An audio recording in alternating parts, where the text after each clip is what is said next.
Elias Mercer had already lifted his heavy tool chest when a woman's voice stopped him at the top of the staircase. "Who said your work was done?" His hand froze around the worn leather handle. For 3 days, Elias had worked from sunrise until the lamps were lit, building a new oak bed for his employer's daughter. The frame was finished. The headboard stood firm. Every joint fit cleanly. He had even polished the wood twice because the first finish had not looked right under the afternoon sun. As far as Elias was concerned, the job was complete. He slowly turned. 24-year-old Rose Hartwell stood in her bedroom doorway with her arms folded. Her dark brown hair was pinned behind her head, though a few loose strands had fallen near her cheeks. She wore a plain blue dress instead of the expensive gowns most wealthy ranchers' daughters preferred. Her eyes were fixed on Elias with the same sharp look she had given his work every day since he arrived. "The bed is finished," Elias said. Rose glanced behind her. "Yes, the bed is finished." "Then I should get my tools downstairs. The bookcase on the west wall has not been started." Elias stared at her. "The writing desk is still on your agreement with my father," she continued, "and the railing behind the kitchen nearly gave Mrs. Dawson a broken ankle yesterday." "That railing was not part of the bedroom work." "No," Rose said, "but it still needs fixing." For a moment, neither moved. Elias was 28 years old. He had worked as a carpenter across Wyoming, Montana, and Colorado. He had slept in boarding houses, barns, mining camps, and once beneath his wagon during a thunderstorm because every room in town had been taken. He knew how to finish a job.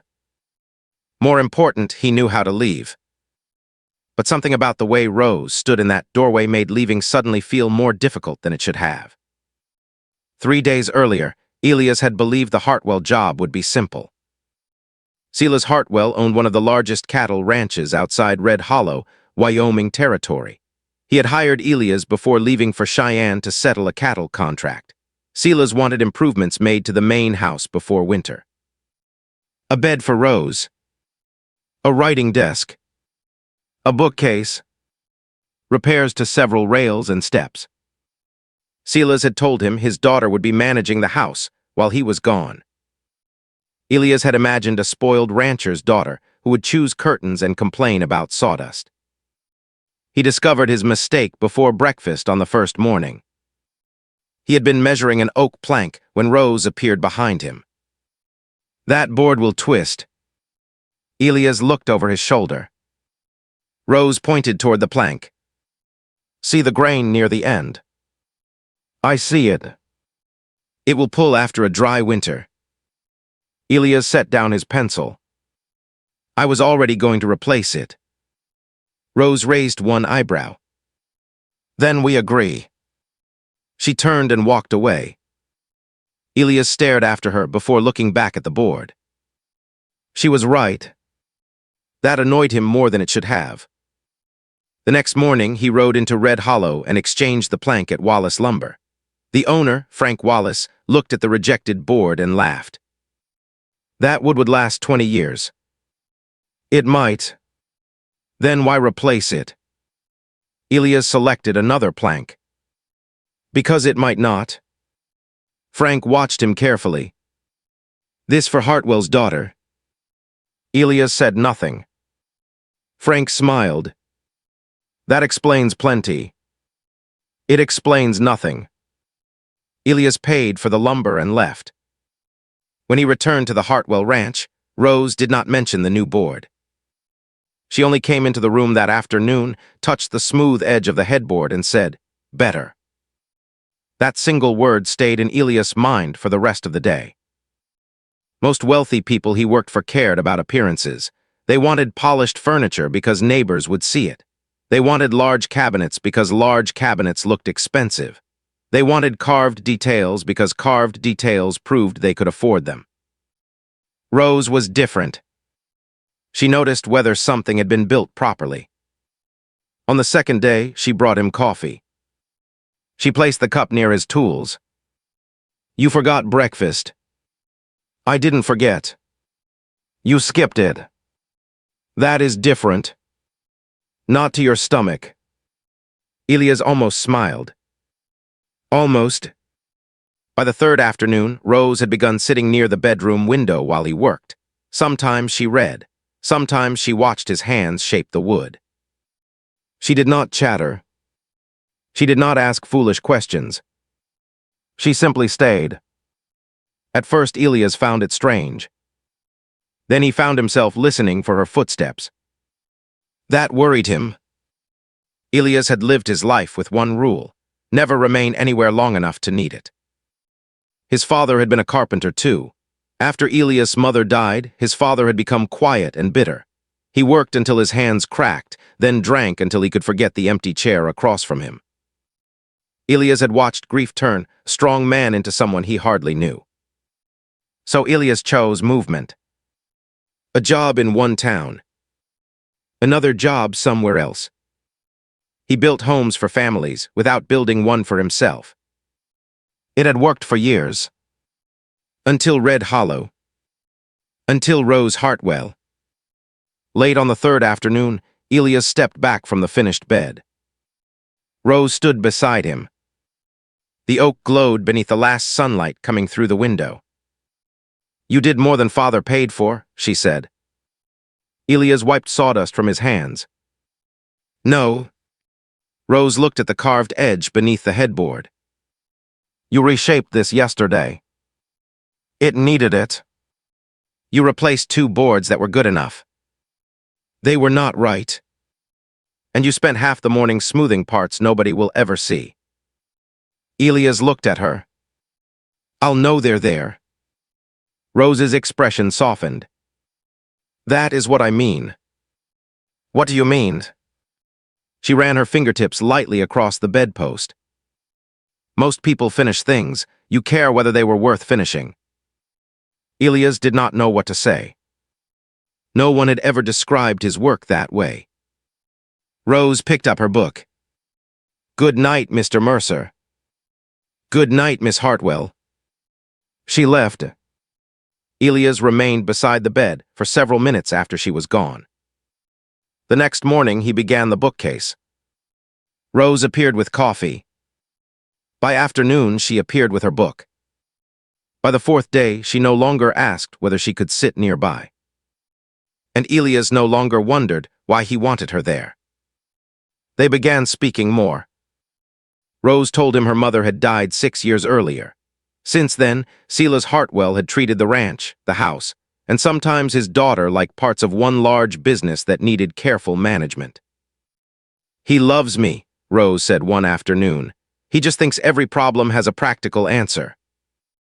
"Most problems do." Rose looked over the top of her book. "Do they?" Elias stopped planing the board. Her eyes stayed on him. He looked away first. A week passed. Then another. Elias repaired the kitchen railing even though it had not been part of his original work. He fixed a loose pantry door. He rebuilt a damaged porch step. Each repair gave him another reason to stay. Rose noticed. Of course she noticed. Then on a cold Thursday afternoon, Silas Hartwell returned from Cheyenne 3 days early. He did not return alone. A polished black carriage rolled toward the house behind him. A tall man stepped down wearing an expensive gray coat, clean boots, and a silver watch chain across his vest. Elias watched from the workshop doorway. Rose came outside. The moment she saw the stranger, all the ease disappeared from her face. Elias noticed immediately. "Who is he?" he asked when she passed him. Rose stopped. "Grant Whitmore." The name meant nothing to Elias. "He owns cattle yards in Cheyenne," Rose continued. Elias waited. Rose looked toward the house. "My father has wanted me to marry him for nearly a year." Something tightened inside Elias. He placed his hammer carefully on the bench. "And do you?" Rose turned toward him. "Do I what?" "Want to marry him?" Before she could answer, Silas called her name from the porch. Rose looked toward her father. Then she looked back at Elias. For the first time since he had met her, Rose Hartwell looked uncertain. I have to go. She walked toward the house. Elias remained in the workshop doorway as Grant Whitmore offered Rose his arm. She did not take it. That should have made Elias feel better. It did not, because Silas Hartwell was smiling. And Elias knew the smile of a man who believed a decision had already been made. Grant Whitmore entered the Hartwell house as if he already owned part of it. Elias noticed that before Grant had been inside for 10 minutes. He spoke warmly to Silas. He praised the ranch. He complimented the new woodwork. Then he looked around the house with the calm confidence of a man measuring what might someday belong to him. When Grant finally looked at Elias, his eyes dropped first to the carpenter's worn shirt, then to the sawdust on his boots. You must be the man doing the repairs. Elias Mercer. Grant smiled politely. Good work. The words sounded like praise, but Elias did not like the way Grant said them. It was the voice a man used when complimenting a useful horse. Elias only nodded and returned to the workshop. He told himself Grant did not matter. He told himself Rose's future was none of his business. He told himself several things that afternoon. He believed none of them. Rose did not come to the workshop with coffee the following morning. Elias worked alone until nearly noon. Every small sound from the house made him look toward the door. At last she appeared. But she carried no book. She stood near the workbench with her hands folded tightly. My father spoke to me last night. Elias kept sanding the edge of the writing desk. He already knew what was coming. About Grant? Yes. What did he say? Rose gave a dry laugh. That Grant is successful, that our ranch could benefit from his cattle contracts, that he owns property in Cheyenne, that he is respected, that I would never have to worry about money. Elias stopped sanding. Your father made a strong argument. For buying cattle, perhaps. Elias looked at her. Rose's eyes were angry now. For marriage, I found it lacking. He wanted to ask the question immediately. Instead, he picked up the sandpaper again. Do you dislike him?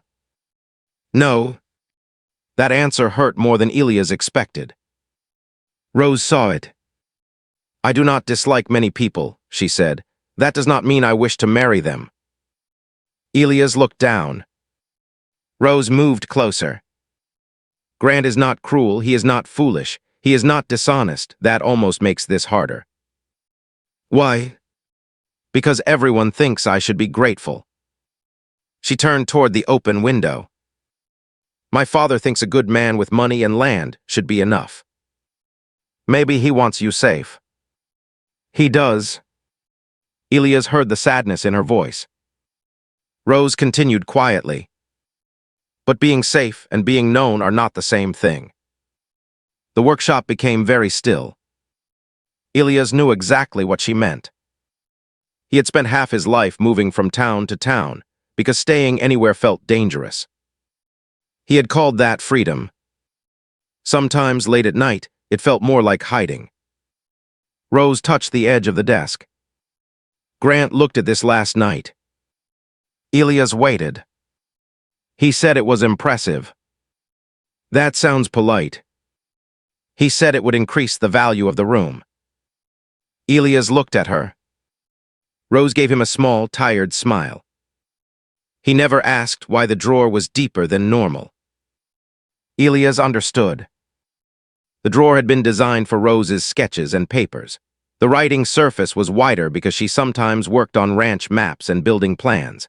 The left side had extra space because she preferred keeping books open beside her while she wrote. It was not simply a desk. It was her desk. Grant had seen expensive furniture.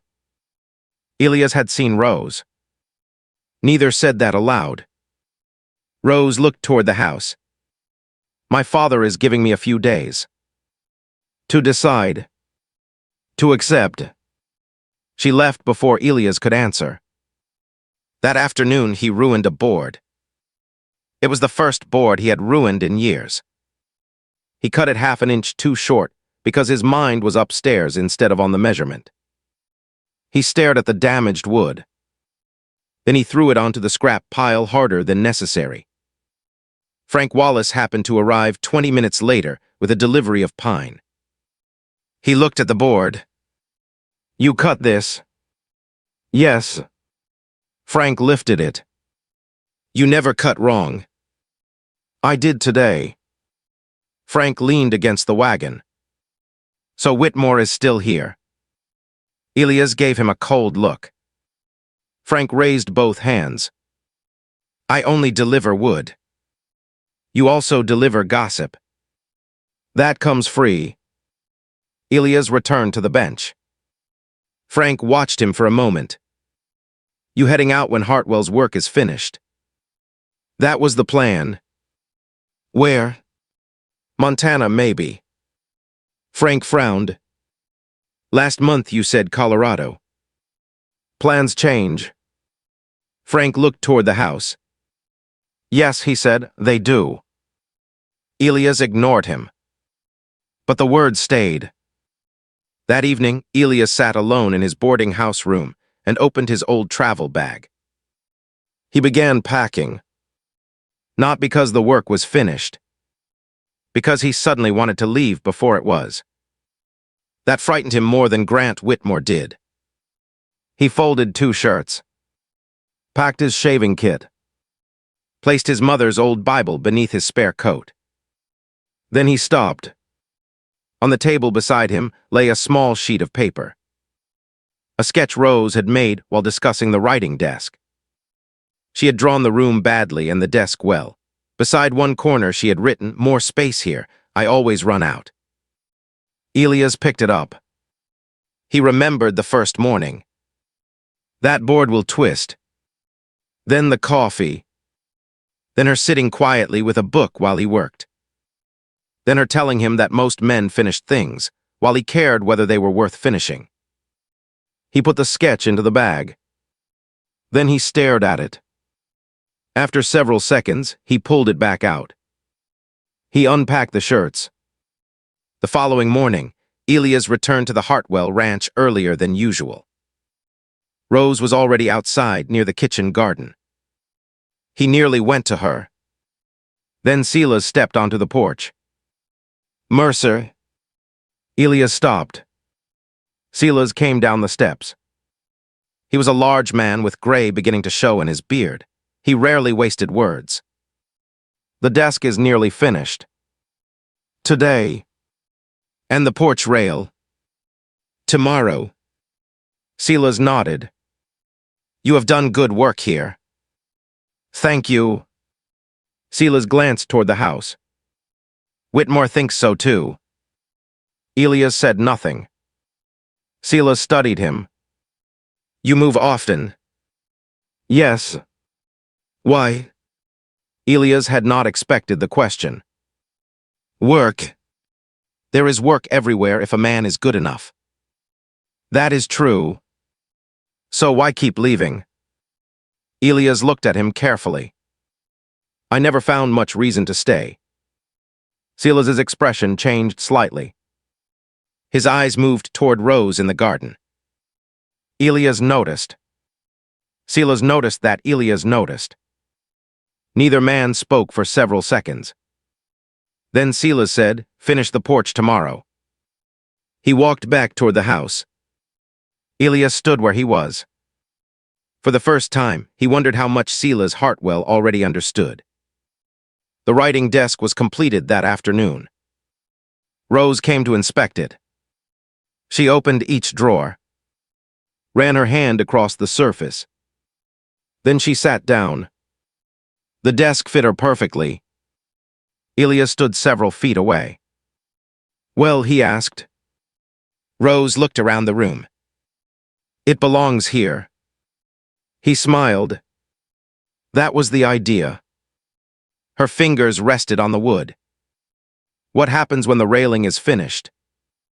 The question sounded simple. It was not.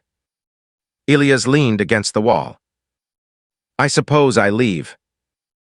Rose looked at him. For Montana. Maybe. There is that word again. What word? Maybe. Elias said nothing. Rose stood. You always talk about leaving as if another place is already waiting for you. Usually one is. And is Montana waiting? No. Then why go? He looked at her. Because staying meant wanting something.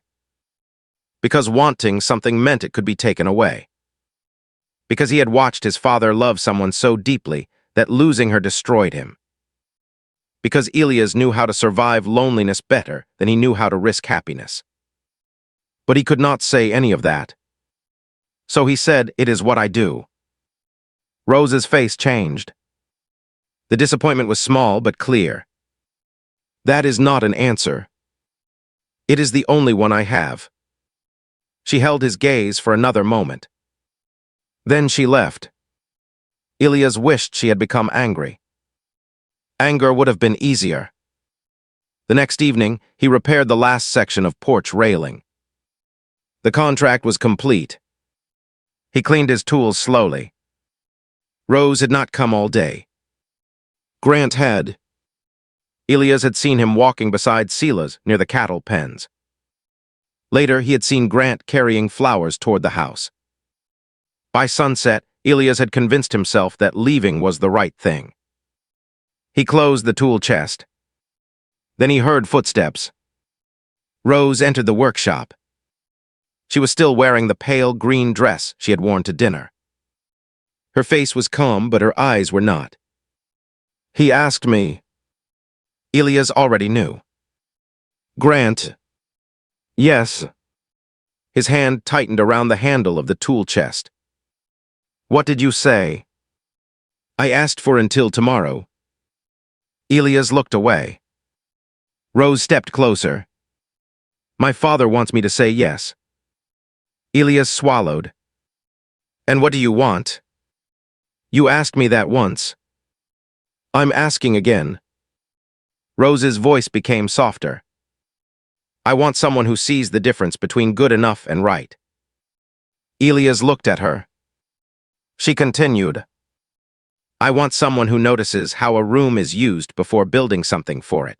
Someone who understands why a crooked board matters even when nobody else will see it. His heart began beating harder. Rose's eyes did not leave his. I want someone who stays because he chooses to, not because a contract keeps him here. Elias could barely breathe. The workshop was silent, except for the evening wind against the window. Rose looked at the tool chest in his hand. Are you leaving? Elias looked at the door. Then at her. For 8 years, leaving had always been the easiest thing he knew how to do. Now, for the first time, it felt impossible. He slowly lowered the tool chest back to the floor. Rose watched him. Elias stepped toward her. But before he could speak, a voice came from outside. Rose. Grant Whitmore stood in the workshop doorway. His expression was no longer polite. And in his hand was the small velvet box containing the ring Rose had not yet accepted. Grant Whitmore stood in the workshop doorway with the small velvet box resting in his palm. For several seconds, nobody spoke. Rose looked at the box. Then she looked at Grant. You followed me. I came looking for you. That is not the same thing. Grant stepped inside. His eyes moved from Rose to Elias, then to the tool chest sitting on the floor. I believe I arrived at an inconvenient moment. Elias said nothing. Grant's jaw tightened. Rose, your father is waiting. I know. You said you would give me an answer. I said tomorrow. Grant glanced at Elias again. And now? Rose's face became steady. Now I think I already have one. Grant closed the velvet box. Elias felt his heart strike hard against his ribs. Grant took another step forward. You have known this man for a few weeks. Rose did not move. I know enough. Enough to throw away a secure future. Rose's eyes sharpened. My future is not something you purchase by offering security. Grant's face changed. He had clearly expected hesitation. He had not expected refusal. I am offering you a home in Cheyenne, property, respect, a place beside me. Rose's voice stayed calm. You are offering me a place in your life that you already designed. Grant stared at her. Rose continued. You never asked what I wanted in that life. I assumed we would decide those matters after marriage. That is exactly the problem. Grant looked toward Elias. And he has asked. Rose's eyes moved to Elias too. Elias knew what she was asking without words. This was the moment. No more maybe. No more Montana. No more tool chest waiting beside the door. He stepped forward. Not yet. Grant almost smiled. Rose did not. Elias looked directly at her. But I should have. The workshop seemed suddenly smaller. Elias took a slow breath. I have spent 8 years leaving places before they could matter to me. Rose listened. I told myself it was because work moved me around. That was only partly true. He looked at his scarred hands. My mother died when I was young. My father loved her more than anything. After she was gone, he never became the same man again. Rose's expression softened. I watched what losing someone did to him. Somewhere along the way, I decided the safest way not to lose anything was not to keep anything. Elias looked back at Rose. So I built things and moved on. Grant remained near the doorway, but Elias barely noticed him now. Then I came here. Rose's eyes were already shining. You told me the first board would twist. A small smile appeared on her face. It would have. I know. Elias stepped closer. You noticed every piece I cared about. The grain, the joints, the desk, things people usually look past. His voice lowered. And then I started noticing things too. Rose did not look away. How you bring coffee and pretend it means nothing. How you read the same page 3 times when you are thinking about something else. How you touch the edge of the desk when you are worried. How you become quiet when someone is trying to decide your life for you. Rose swallowed. Elias continued. I know Grant can offer you more money than I can. Grant's expression hardened. I know he has land and business connections, and probably 10 things your father thinks make him sensible. Elias stepped close enough that only a few feet remained between him and Rose. But I also know I do not want to leave. Rose's breath caught. I do not want Montana. He looked at her. I want tomorrow morning. Her eyes filled with tears. I want the coffee. I want you telling me when a board is wrong. I want you sitting in the workshop with your book. I want to build things you will inspect too closely. Rose laughed through her tears. Elias smiled. Then his face became serious again. And I want to ask you something that starts with what you want. Grant looked away. Rose whispered, then asked. Elias did. Rose Hartwell, do you want me to stay? Her answer came immediately. Yes. Elias felt something inside him break open. Not painfully. More like a locked door finally giving way. He stepped closer. And if I stayed for more than the work? Rose's smile trembled. Yes. Elias took her hand. And if I asked you to marry me? Rose stared at him for a long second. Then she laughed softly. You really are slow when you are not holding a hammer. Elias almost laughed too. Is that a yes? Rose tightened her fingers around his. Yes. Grant closed his eyes briefly. Then he placed the velvet box inside his coat. When he spoke again, his voice was controlled. I suppose there is nothing more to discuss. Rose looked at him. There should have been more to discuss before you brought the ring. Grant gave a small nod. He looked at Elias. Take care of her. Rose answered before Elias could. I can take care of myself. Grant looked at her. For the first time, his expression held something close to understanding.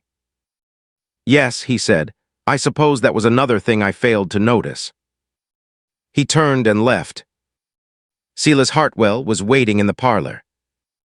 Grant passed him without stopping. Silas watched him leave, then looked toward the workshop. A few minutes later, Rose and Elias entered together. Silas noticed their joined hands immediately. His expression did not change. Rose. I refused Grant. Silas's jaw tightened. I gathered that. I am going to marry Elias. That produced a reaction. Silas looked directly at Elias. Elias stood straight.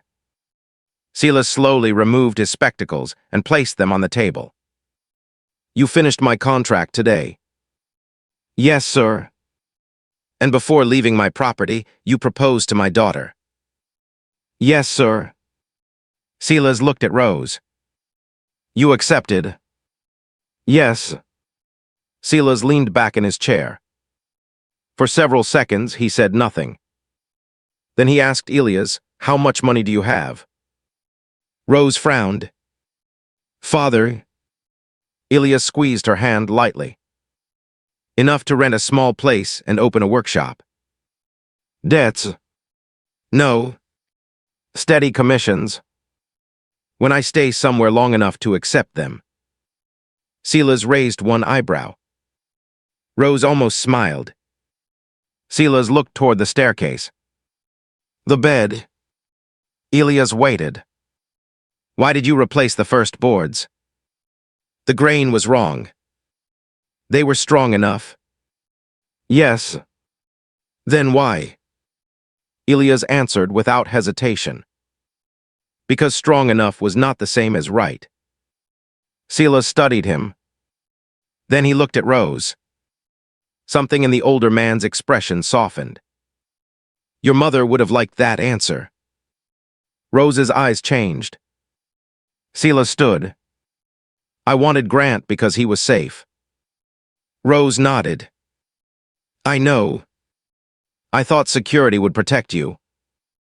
I know that too. Silas looked at Elias. But I suppose a man who walks back into town for better boards might understand something about taking care of what matters. Elias held his gaze. I intend to. Silas extended his hand. Elias shook it. Then do not make me regret it. I won't. Silas looked at Rose. And you? Yes. Try not to inspect every joint in the house. Rose smiled. No. Silas sighed. I expected that. They married 2 months later in the small church at Red Hollow. Snow covered the hills outside. Frank Wallace sat in the second row and told everyone within hearing distance that he had known the carpenter was in trouble the moment he exchanged perfectly good lumber for better boards. Rose wore a cream-colored dress she had made with Mrs. Dawson. Silas walked her down the aisle. Elias stood at the front, wearing the only black coat he owned. When Rose reached him, she looked into his eyes. Your collar is crooked. Elias stared at her. She fixed it. Better. He laughed. The entire church heard him. By spring, the old carriage shed behind the Hartwell house became a carpentry shop. The idea had been Rose's. Naturally, she had made a list. The roof needed repair. 2 windows needed replacing. The floor needed leveling. The storage shelves were useless. Elias read all 14 items. Then he looked at her. You missed one. Rose frowned. What? He pointed above the entrance. A sign. 3 weeks later, the sign went up. Mercer Carpentry and Design. Rose stood outside studying it. Elias waited. Finally, she said, "Something is missing." He groaned. "What now?" Rose pointed at the sign. "You do the carpentry." "Yes." "I do most of the designs." "Yes." "So why is only your name there?" Elias looked at her. Then at the sign. Without saying a word, he took it down. The next morning, it went back up. Mercer and Mercer. Carpentry and Design. Rose stood beneath it for nearly a minute. "Well," Elias asked. She looked at him. "Better." Years later, people in Red Hollow would still tell the story of how Elias Mercer came to town, intending to finish one contract and leave. They would say Hartwell stopped him at the top of the stairs after he finished her bed. They would repeat the words she had spoken. "Who said your work was done?" But the people who knew them best understood the truth. The bed had never been the important part. The important part was that Elias had spent years doing careful work for people who only saw the finished product. Rose saw the care, and Rose had spent years being treated like a piece in someone else's plan. Elias finally asked what she wanted. He stayed because she mattered. She chose him because he saw her. Sometimes love does not arrive with grand speeches or expensive rings. Sometimes it begins with a crooked board, a cup of coffee, a quiet room, and two people who notice the things everyone else overlooks. Elias Mercer had spent most of his life believing that leaving first would protect him from losing anything. Rose taught him something better. Some things are worth staying for. And sometimes the most important work begins only after you think the job is finished.